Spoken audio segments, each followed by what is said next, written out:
Thank you. Good morning. Thank you so much. I'm not quite as tall as you are, so I had to lower that down, but it is great to be back here at the Northeast Rice Research and Extension Center. I had the privilege of being here in 2024 for the grand opening, and I'm glad to see that it is being put to good use already. A little sad I didn't get to make quite the same entrance as I did last time for anybody who was here, but the weather, but nothing would keep us from being here and being part of this event and showing our support for the incredible people and the work that is taking place here in our state. I know many people have put in a lot of long hours and work to make this event happen, and I want to give a special thanks to Dow Brantley from the Arkansas Rice Federation for the kind introduction and for the way that you're representing our state and leading in this key critical industry, and we're so thankful for all that you're doing. I also want to say thank you to Peter Bachman from USA Rice for joining us here in Arkansas and for your leadership on a national level and for the way that you are continuing to help support our rice industry in every part of the country. I also want to say thank you to the dozens of rice farmers that are here in the audience today. You're the ones that it's really all about. I know that the last year was one of the most difficult in recent memory for our entire ag industry. And I know many of you are talking with lenders right now, trying to figure out how you're going to get seed in the ground for the next year.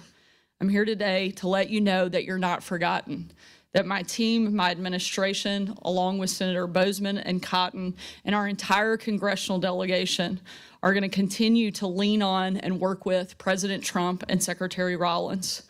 Each of us see how real the struggle is and are working hard to make sure that Arkansas farmers are here for generations to come. I had the chance to talk with Senator Boozman this morning and Secretary Rollins and President Trump over the weekend, and each and every one of us are as committed today as we have ever been to support the ag community. At the end of last year, I had the chance to visit with farmers up and down the Delta as part of my annual farm tour. I may have missed some of you because I know it was mid-October, and so cotton was about the only thing that was left in the field. In fact, most of our cotton farmers were mid-harvest, and while I loved getting out of the office, I'm frankly not that sure they were excited to see me because I was interrupting their work, and they got really nervous when I asked to drive the cotton picker. It's pretty amazing what they'll let you get behind the wheel of when you're the governor of this state.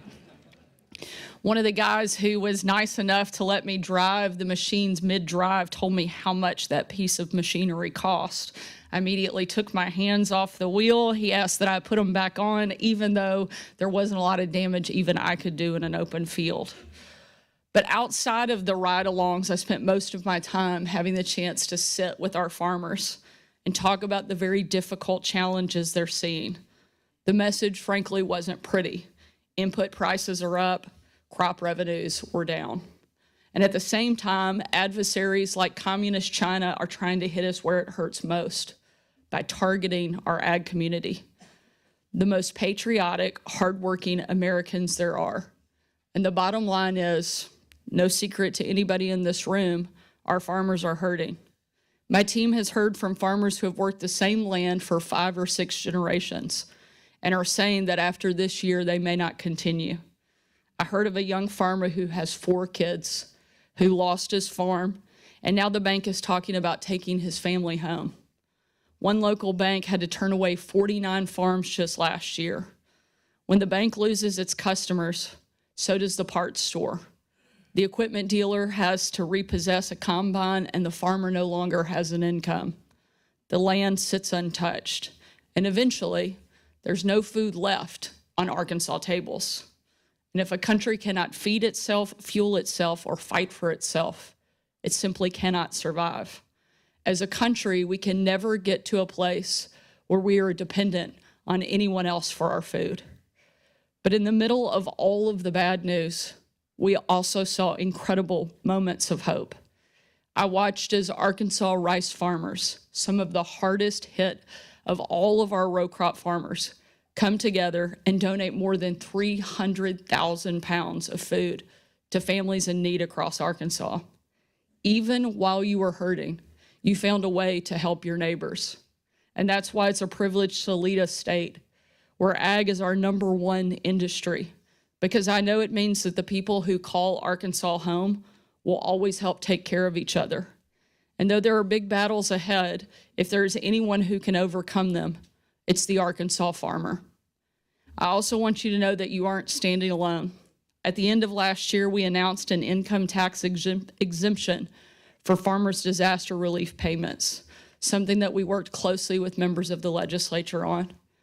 With the help of Arkansas Rice, we just started the Rice in Schools program, along with the Arkansas Plate Pilot Initiative, to get locally grown food in our school cafeterias. Not only do we want our schools buying Arkansas products, we want our kids learning about them and developing a lifelong appreciation for homegrown products and fresh produce. After all, it's ridiculous that one of the nation's top ag producing states is also one of the nation's hungriest. And while our adversaries target our farmers, I was proud to be the first governor in the country to kick communist China off of our farmland and out of our state. We're lucky to have fantastic advocates in Washington fighting for our farmers every day. Senator John Boozman, who chairs the Senate Ag Committee, negotiated higher reference prices in this summer's One Big Beautiful Bill, with support from the rest of the entire Arkansas delegation. And while we wait for those reference prices to come into effect, I personally called on President Trump and his Secretary of Agriculture, Brooke Rollins, to give our farmers a bridge to the next harvest. And they announced $12 billion in direct aid at the end of last year. With the help of the Trump administration, we were also able to sign a $5.56 billion trade deal with Taiwan right here in Arkansas to continue to encourage them to buy Arkansas agriculture products, and especially more rice. And as we fight for your industry in both Little Rock and Washington, I'm constantly reminded of how proud and humbled I am to serve in a state with a farming tradition like ours. In any other industry, people would have given up long ago. But you have the grit to keep going, to keep our country fed, to keep our state strong, and to keep our communities moving. I can't tell you how much we appreciate all you're doing for Arkansas and frankly for all of America. Thank you to Arkansas Rice and to USA Rice for standing with our farmers every step of the way. I promise we'll be with you as well. Thank you so much for letting me be here. Thank you for the incredible work that you're doing every day.